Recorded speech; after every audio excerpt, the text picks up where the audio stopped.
పెహల్గాంలో ఉగ్రదాడి జరిగిన తర్వాత ఇది 2 దేశాల మధ్య ఎంత సెన్సిటివ్ ఇష్యూగా మారిపోయిందో మనందరికీ తెలిసిందే. సరే ఏ నలుగురు కలిసినా కూడా దీని గురించే మాట్లాడుతున్నారు.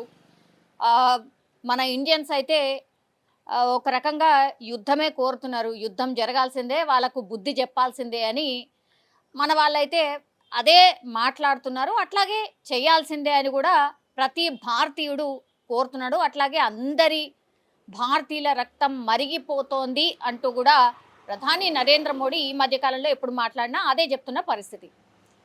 ఇంత సెన్సిటివ్ ఇష్యూ, ఇంత దేశమంతా అట్టుడుకుతున్న పరిస్థితుల్లో మొన్న 2000 అంటే ఈ సంవత్సరమే దట్టు 27వ తారీఖున, అంటే ఈ దాడి జరిగింది 22, 27వ తారీఖున కర్ణాటకలోని ఒక ప్రాంతంలో లోకల్‌గా క్రికెట్ మ్యాచెస్ ఆడుతూ ఉంటారు గదా!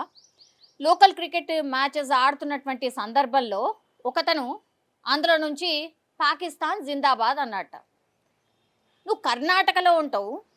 ఇండియాలో పుట్టి, ఇండియాలో పెరిగి, కర్ణాటకలో ఉండి నువ్వు పాకిస్తాన్ జిందాబాద్ అని ఎట్లా అంటావు? తప్పా కాదా? ఆబ్వియస్‌లీ తప్పే. తప్పు కాదు, అసలు అది నేరం.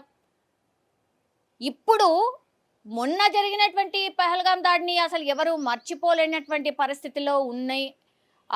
చాలామంది ఇదే విషయాన్ని ఇంకా మాట్లాడుతున్నారు.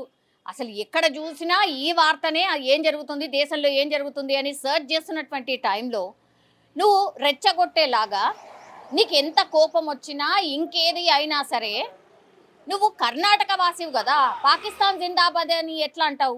అంటే మన దేశంలో పుట్టిన వ్యక్తివి కాదా? మరి పాకిస్తాన్ మీద ప్రేమ ఉంటే పాకిస్తాన్‌కి వెళ్ళిపోవాలి. అంతేగాని నువ్వు ఇండియాలో ఉంటూ ఏదో లోకల్లీ వాళ్ళు కొట్టుకొని క్రికెట్ మ్యాచ్‌లో ఏదో లాసో, విన్నో ఎవరో ఒకళ్ళు గెలుస్తారు, ఎవరో ఒకళ్ళు ఓడిపోతారు. అట్లాంటి సందర్భంలో ఆ కోపంలో నువ్వు పాకిస్తాన్ జిందాబాద్ అన్నావంటే, అంటే రెచ్చగొట్టి నువ్వు ఇంకేదో క్రియేట్ చేయాలని పక్కాగా అనుకుని ఆ మాట అన్నావు. దానికి సంబంధించి రియాక్షన్ ఎట్లుంటది? క్రికెట్ మ్యాచ్ ఆడేవాళ్ళు చాలామంది ఆ గ్రౌండ్ పరిసరాల్లో ఉన్నారట. అప్పుడు ఏమైపోయింది అనంటే, తలా ఒక దెబ్బ వేసేసరికి ఈ వ్యక్తి ఎవరైతే ఉన్నారో ఒక్కోడైపోయిండు. పదుల సంఖ్యలో ఎట్లుంటారు క్రికెట్ ఆడే యంగ్ పిల్లలు, ఒక్కొక్కరు ఒక్కొక్క దెబ్బ వేసేసరికి స్పాట్లోనే చనిపోయిండు. ఇది ఇవాళ బయటకు వచ్చినటువంటి పరిస్థితి. అంటే ఒక సెన్సిటివిటీ ఉన్నటువంటి ఈ టైంలో నువ్వు అట్లాంటి మాట మాట్లాడడం తప్పు. సరే, ఇప్పుడు ఆ మనిషి లేడు, చనిపోయాడు, బట్ అది ఎంత రాంగ్ అది. దాని రియాక్షన్స్ ఇప్పుడు ఎక్కడ అయినా సరే అదే ఉంటుంది. ఎందుకంటే అంత కోపంతో ఉన్నాం మనం అందరం కూడా. ఇండియాలో పుట్టి, ఇండియాలో పెరిగి నువ్వు పాకిస్తాన్ జిందాబాద్ అంటే మరి ఈ రియాక్షనే వస్తుంది ఎక్కడైనా సరే.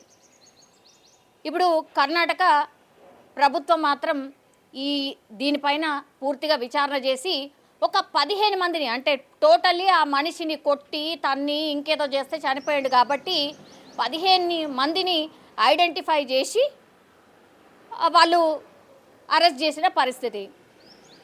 ఇప్పుడు కర్ణాటక ప్రభుత్వం కూడా కేసులు నమోదు చేసి విచారణ చేస్తుంది. సెన్సిటివ్ ఇష్యూ కాబట్టి చాలా అంటే గోప్యంగా అనుకోండి, లోపల ఏం జరుగుతుందో మనకు తెలియదు, బట్ ఈ కేసు విచారణ జరుగుతుంది అని మాత్రమే చెప్తున్నారు. 15 మందిని అయితే అరెస్ట్ చేసిండు. ప్రత్యక్ష సాక్షులు కూడా అదే చెప్పారు. రెచ్చగొట్టేలాగా ఆయన కావాలనే ఆ నినాదం చేసిండు. ఆ నినాదం చేయాల్సిన అవసరం ఏముండే? Cricket match just win or lose, అంత దానికే ఒక 2 గ్యాంగులుగా విడిపోయి కొట్టుకోవడం ఏంటి? మరి కొట్టుకుంటున్నటువంటి సందర్భంలో ఇంకా రెచ్చగొట్టేలాగా ఆ మాట అనకపోయి ఉంటే ఇప్పుడు అతని ప్రాణాలు దక్కేవి. ఇప్పుడు ఆయన ప్రాణాలు పోవడానికి ఒకే ఒక రీజన్, అదేంటి అని అంటే పాకిస్తాన్ జిందాబాద్ అనడం, అది భారతదేశ గడ్డపైన. సో ఇప్పుడైతే దీని మీద ఇదైతే ఈ కేసు పూర్తిగా సెన్సేషనల్గా మారింది. ఈ వార్త కూడా ట్రెండింగ్గా మారిపోయిన పరిస్థితి. ఎందుకంటే అసలు ఏం జరిగింది, మరి అట్లెట్లా చంపినరు అని ఎవరు మాట్లాడట్లేదు. బికాస్ మరి ఇక్కడ పుట్టి ఆ మాట అనడం ఎంతవరకు కరెక్ట్? ఆబ్వియస్లీ ఎవరైనా సరే కరెక్టే చేశారు అన్న అభిప్రాయమే వ్యక్తం చేస్తున్న సిచ్యువేషన్ అయితే కనిపిస్తోంది. ఇప్పుడైతే కర్ణాటక సర్కార్ ఇంకో చోట ఇట్లాంటి సిచ్యువేషన్ రాకుండా మాత్రం జాగ్రత్తలు తీసుకుంటుంది. అక్కడ ఉన్నటువంటి వాళ్ళకు కూడా క్లియర్ కట్గా చెప్తోంది, మీరు ఇట్లాంటి రెచ్చగొట్టే వ్యాఖ్యలు దయచేసి చేయొద్దు అనేటువంటి ఇన్స్ట్రక్షన్స్ అయితే అందరికీ ఇస్తున్న పరిస్థితి.